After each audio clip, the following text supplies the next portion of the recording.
एक Druze community का Israeli सैनिक, तस्वीर आपके सामने, आपको सही तरीके से समझाने के लिए।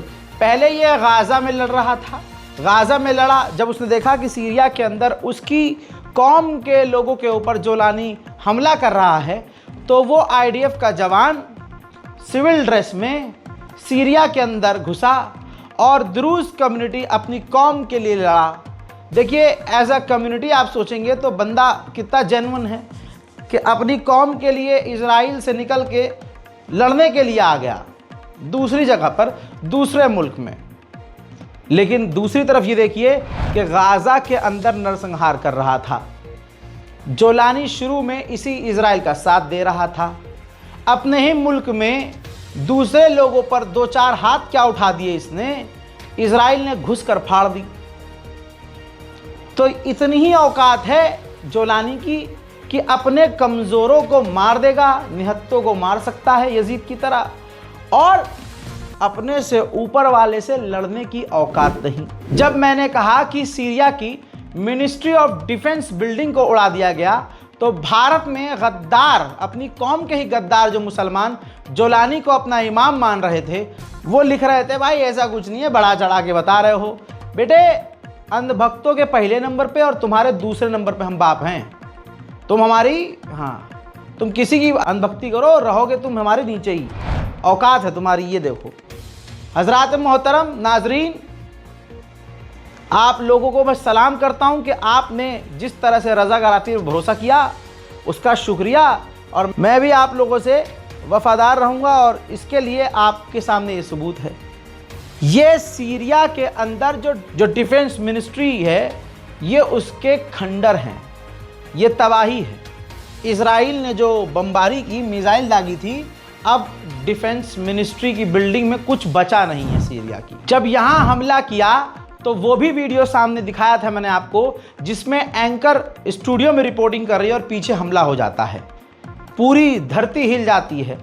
उस एंकर का एक इंटरव्यू आया है जिसमें वो कह रही हैं कि वो सबसे बड़ा आतंकवादी हमला था। मैं अब तक डरी हुई हूँ और अब तक कांप रही हूँ और डर में हूँ। सीरिया की इस खूबसूरत एंकर की खूबसूरती पर न जाना, ये सुनना कि इजराइल ने आतंकी हमला किया है और सीरिया के लोग खौफ में हैं।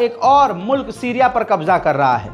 जोलानी झटुल्ले को ये लग रहा है कि भाई साहब उसने तो खलीफा बन गया है, और खलीफा ऐसा खलीफा जिसकी खाला भी अब सांस नहीं ले पा रही है। इजराइल के डिफेंस मिनिस्टर ने कहा कि हमें जोलानी पर भरोसा नहीं है, मैं अमेरिका जाऊंगा और हथियार मांगूंगा, हम सीरिया के इलाकों से बाहर नहीं निकलेंगे, बल्कि माउंट हेरमोन में अब हमेशा वहां रहेंगे। जोलानी पर ज़रा बराबर भरोसा नहीं कर सकते, वो कल को हमारे खिलाफ हो सकता है। और साथ में उसने ये भी कह दिया, इजराइल के डिफेंस मिनिस्टर ने, कि हमने सीरिया की फ़ौज को कुछ दिन का समय दिया है कि साउथर्न सीरिया से अपनी फ़ौज पीछे कर लें और हथियार हटा लें। यानी सीरिया अब ऐसा कमज़ोर देश बन चुका है बशर अल असद के बाद। बशर अल असद एक नंबर का हरामी है, ठीक, कोई ये ना कहे कि तुम सपोर्टर हो, लेकिन कम से कम उसके रहते हुए ये हालात नहीं थे। अब ये आप भी मानते हैं, मैं जानता हूं। साउथर्न सीरिया के अंदर अपने ही मुल्क में सीरिया अपनी सरकारी ऑफिशियल फोर्स तक तैनात नहीं कर सकता है। इजराइल उसको धमकी दे रहा है कि फौज पीछे करो। सीरिया की राजधानी है दमिश्क, तो साउथर्न दमिश्क भी इजराइल खाली करने को कह रहा है कि साउथर्न दमिश्क और गोलान हाइट की तरफ कोई भी सीरिया की फौज नहीं रहेगी। हमने अपनी पॉलिसी क्लियर कर दी है कि सीरिया के इन इलाकों में हमें फौज नहीं चाहिए सीरिया की। और ये अलल ऐलान कह रहा है नेतन्याहू, और आपका कुछ लोगों का पसंदीदा जोलानी कुछ उखाड़ नहीं पा रहा है। सुन लीजिए। אני מבקש לעדכן אתכם מה עשינו בסוריה ומה נעשה בסוריה. אנחנו קבענו מדיניות ברורה. פירוז המרחב דרומית לדמשק מהגולן ועד אזור הר הדרוזים. זה קו אחד. הקו השני, שמירה על האחים של האחים שלנו, הדרוזים בהר הדרוזים. שני הדברים האלה הופרו על ידי המשטר בדמשק. הוא שלח צבא דרומית לדמשק, לתוך האזור שצריך להיות מפורז, והוא התחיל לטבוח בדרוזים. את זה לא יכולנו לקבל בשום צורה. ולכן הנחיתי את צה"ל לפעול ולפעול בעוצמה. חיל האוויר תקף גם את כנופיות הרצח וגם את הרקד, והוספתי יד גם לתקוף בדמשק את משרד הביטחון.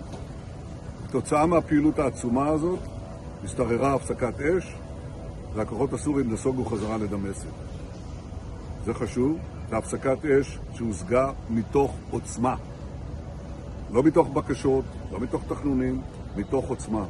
ואנחנו משיגים... उधर तुर्की के राष्ट्रपति की जब खुद की हवा निकली, कल तक ये सुअर की जात खुद इसी इजराइल का साथ दे रहा था। याद होगा ना, आप सब दिल के साफ हैं तो आपको ये बोलने में शर्म नहीं आनी चाहिए कि आपको याद है कि जब जोलानी हमला कर रहा था और सीरिया की सरकार पलटी जा रही थी, तो तुर्की ने, इजराइल ने और अमेरिका ने जोलानी का साथ दिया।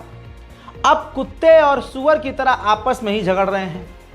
जब सीरिया के अंदर भी इजराइल ने ज़मीनों पर कब्जा कर लिया, सेना तैनात कर दी और तमाम हथियारों को सीरिया के तबाह कर दिया, और अब जब अलग अलग इलाकों में इजराइल का झंडा सीरिया में लहरा रहा है, तो तुर्की की हवा निकल गई कि अगला नंबर हमारा है। एर्दोगान ने कहा कि ऐसा कोई कानून नहीं है जो इजराइल ने तोड़ा ना हो, ऐसा कोई मानता ही नहीं है वो कानून। साथ ही वो एक टेररिस्ट स्टेट की तरह रिएक्ट कर रहा है। इजराइल एक आतंकवादी देश की तरह एक्ट कर रहा है और उसको पीछे यहाँ से हटना होगा और सीरिया में शांति लानी होगी। ये कौन कह रहा है?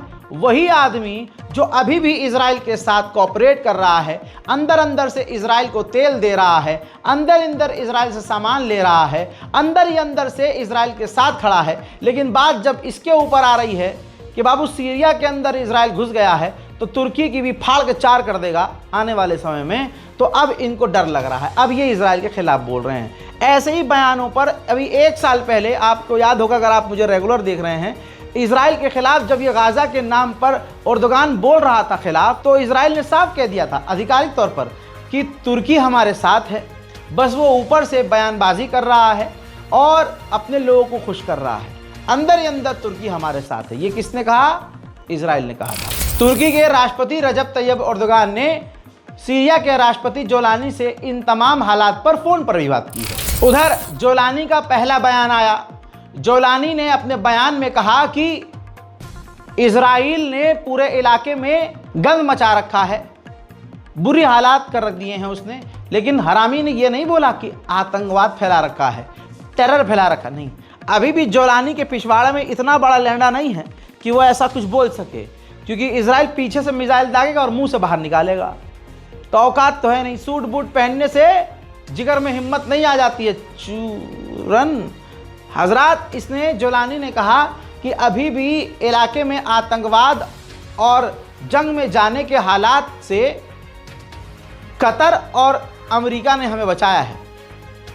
इजराइल जंग की शुरुआत तो कर सकता है, लेकिन उसके बाद जो हालात बनेंगे उसको वो कंट्रोल नहीं कर सकता। सुनिए।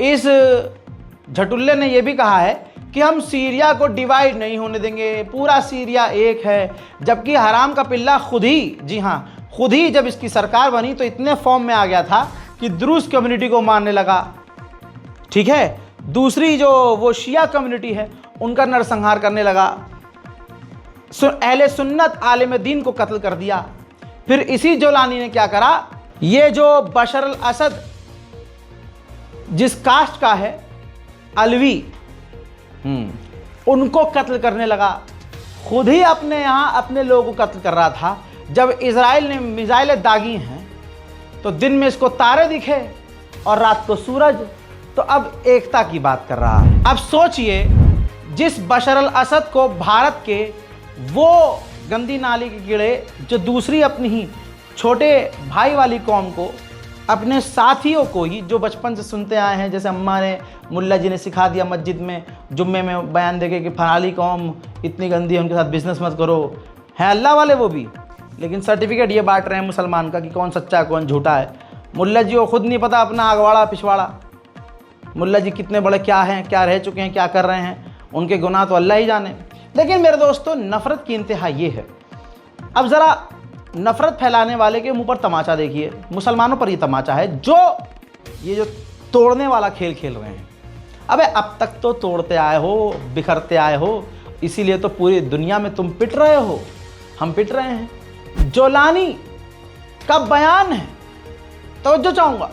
जोलानी ने कहा कि जब से बशर अल असद की सरकार गिरी है तब से इजराइल सीरिया को टुकड़े कर रहा है, ग्रुप बंदी कर रहा है, आपस में लोगों को लड़वा रहा है। अल्लाह अकबर। अरे जोलानी के चटकुल्लो, सुनो, तुम्हारा बाप खुद बोल रहा है कि शिया, सुन्नी, देवबंदी, बरेलवी, अलवी, अलग अलग कम्युनिटी को तोड़ रहा है इजराइल जब से बशर अल असद की सरकार गिरी है। अब सुनिए, सीरिया की जो द्रूज कम्युनिटी है, जब उसने देखा कि हमें बेइंतहा ताकत मिल गई इजराइल की, इजराइल ने हमें पूरा सपोर्ट कर दिया है और इजराइल की सेना भी द्रूज कम्युनिटी के साथ है, तो अब द्रूज कम्युनिटी ने, ये देखिए, द्रूज कम्युनिटी ने सीरिया की अलग अलग जो कौम के लोग हैं, एक वहाँ की कम्युनिटी है बेदून एक कम्युनिटी है, जैसे द्रूज कम्युनिटी है, मुसलमान है वो भी, भाई उनके ऊपर बड़े हमले शुरू कर दिए। किसने? द्रूज कम्युनिटी ने। जब देखा, कल तक इनके पिछवाड़े में छेद कर रहा था जोलानी और जोलानी की फौज, इजराइल ने मिसाइल लगकर जोलानी के चूतल फाड़ दिए। फिर क्या हुआ? अब यह हुआ कि द्रूज कम्युनिटी को दिखा कि भाई हम ताकत में आ गए हैं, हमने शहरों पर कब्जा कर लिया, तो अब उन्होंने वही काम शुरू कर दिया जो दूसरे कर रहे थे कल इनके साथ। इन्होंने बेदूइन नाम की और दूसरी कम्युनिटी के ऊपर खौफनाक, खतरनाक आतंकी हमले शुरू कर दिए। अब हालत यह है कि द्रूज कम्युनिटी ने दूसरी कम्युनिटी बेदूइन्स पर हमला करके इतना बुरा हाल कर दिया है कि ये तस्वीर देखिए, बेदूइन्स कम्युनिटी के मुस्लिम लोग सीरिया के अंदर बेघर हो गए हैं, इलाकों को छोड़कर दूसरे इलाकों में फरार हो गए हैं, भाग गए हैं, जान बचा रहे हैं। अब दोस्तों, जोलानी का क्या फ़ायदा? जोलानी क्या चला रहा है? क्या चला रहा है भाई? इससे अच्छा तो रिक्शा चला ले। ये देखिए, जो बेदूइन्स कम्युनिटी के लोग हैं जो वहाँ से फरार हुए अपनी जान बचाकर, जिनके ऊपर द्रूज कम्युनिटी इजराइल की ताकत से, मदद से हमला कर रहा है, अब उन्होंने इस वीडियो के ज़रिए मदद मांगी है दुनिया से कि हमें बचाइए और हमारी मदद कीजिए। अब मैं आपको और क्लियरिटी दे देता हूँ। ये जो द्रूज कम्युनिटी है, ये बिल्कुल यहूदी स्टाइल वाली कम्युनिटी है, इनका सब कुछ अलग है, दीन वीन वाला हिसाब नहीं है इनका। लेकिन जिन पर ये हमला कर रहे हैं बेदूइन, ये बेदून जो कम्युनिटी है, इजराइल ने आधिकारिक तौर पर इनको सुन्नी लिखा है। और हमने भी सीरिया के जब लोगों से बात की तो हमें पता चला कि ये जो बेदूइन कम्युनिटी है जिस पर द्रूज हमला कर रहे हैं, ये अहले सुन्नत कम्युनिटी है, हम में से है, समझ रहे हैं। तो अब क्या है, जब द्रूज कम्युनिटी ने बेदून्स को मारना शुरू किया तो दूसरे इलाके में जहां अहले सुन्नत हजरात की तादाद ज़्यादा है, बेदून्स कम्युनिटी के वो लोग इकट्ठा हुए और अब जहां जहां द्रूज कम्युनिटी के कुछ लोग हैं उनके इलाकों में घुसकर उन पर हमला शुरू कर दिया। ये है तस्वीर।